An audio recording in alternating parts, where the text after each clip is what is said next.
اعوذ باللہ من الشیطان الرجیم بسم اللہ الرحمن الرحیم۔ سورہ ہود کی آیتیں پڑھ رہا ہوں، آیت نمبر 117 سے لے کر آیت نمبر 123 تک۔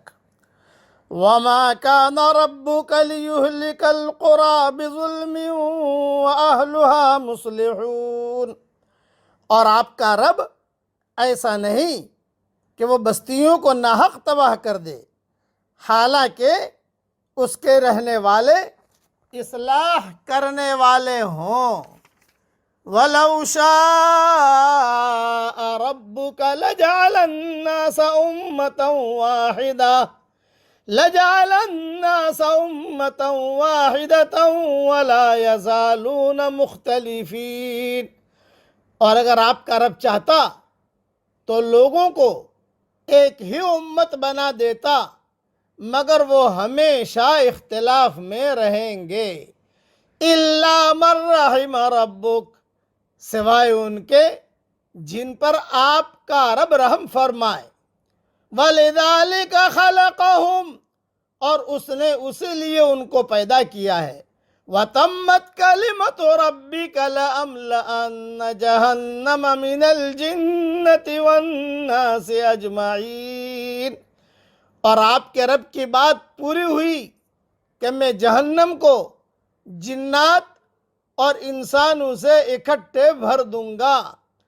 وَكُلًّا نَّقُصُّ عَلَيْكَ مِنْ أَنبَاءِ الرُّسُلِ مَا نُثَبِّتُ بِهِ فُؤَادَكَ، اور ہم رسولوں کے احوال سے سب چیزیں آپ کو سنا رہے ہیں جس سے آپ کے دل کو مضبوط کریں۔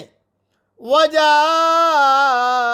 فِي هَٰذِهِ الْحَقُّ وَمَوْعِظَةٌ وَذِكْرَىٰ لِلْمُؤْمِنِينَ، اور اس میں تمہارے پاس حق آیا ہے اور مؤمنوں کے لیے نصیحت اور یاد دہانی۔ وَقُل لِّلَّذِينَ لَا يُؤْمِنُونَ اعْمَلُوا عَلَىٰ مَكَانَتِكُمْ، اور جو لوگ ایمان نہیں لائے ان سے کہہ دیجئے کہ تم اپنے طریقے پر عمل کرتے رہو۔ اِنَّا عَامِلُونَ، اور ہم اپنے طریقے پر عمل کر رہے ہیں۔ وَانتَظِرُوا اِنَّا مُنتَظِرُونَ، اور انتظار کرو، ہم بھی منتظر ہیں۔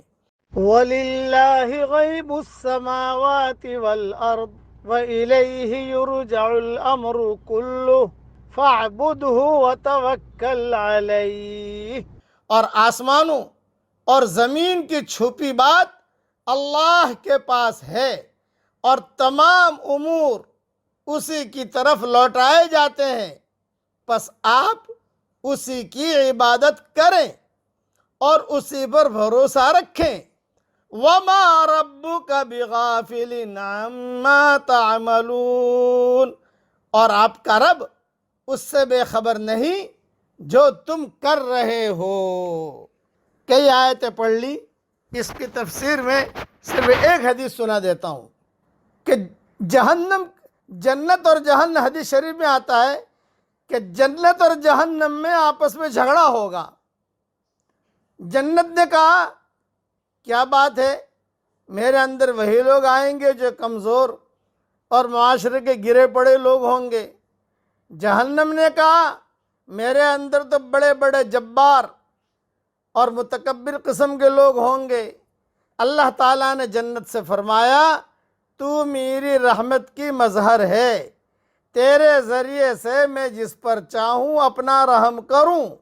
اور جہنم سے اللہ تعالیٰ نے فرمایا تو میرے عذاب کی مظہر ہے، تیرے ذریعے سے میں جس کو چاہوں سزا دوں۔ اللہ تعالیٰ جنت اور دوزخ دونوں کو بھر دے گا۔ جنت میں ہمیشہ اس کا فضل ہوگا، حتیٰ کہ اللہ تعالیٰ ایسی مخلوق پیدا فرمائے گا جو جنت کے باقی ماندہ رقبے میں رہے گی، اور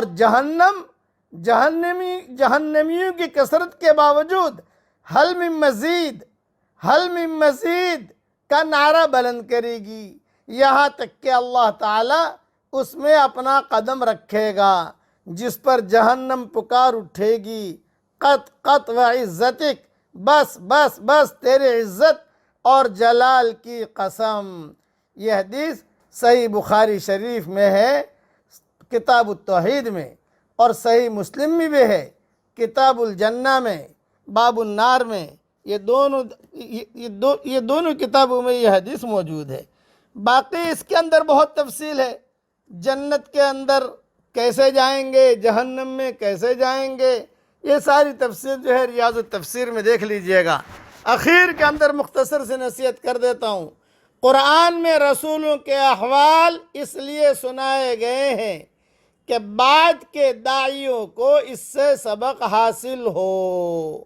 رسولوں کے احوال میں داعی دیکھتا ہے کہ ان کی مخاطب قوموں نے ان سے جھگڑے کیے، سیدھی بات کو بھی غلط رخ دے کر انہیں مطعون کیا، ان کو طرح طرح کی تکلیفیں پہنچائی، ان کو اس طرح رد کر دیا جیسے کہ ان کی کوئی قیمت ہی نہیں، مگر بالآخر اللہ نے ان کی مدد کی۔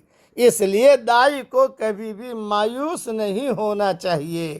اللہ تعالیٰ ہر وہ کام کرنے کی ہمیں توفیق دے جس سے اللہ خوش ہو جائے، اور اس بات سے بچنے کی اللہ توفیق دے جس سے اللہ ناراض ہو جائے۔ آمین۔ وآخر دعوانا ان الحمدللہ رب العالمین۔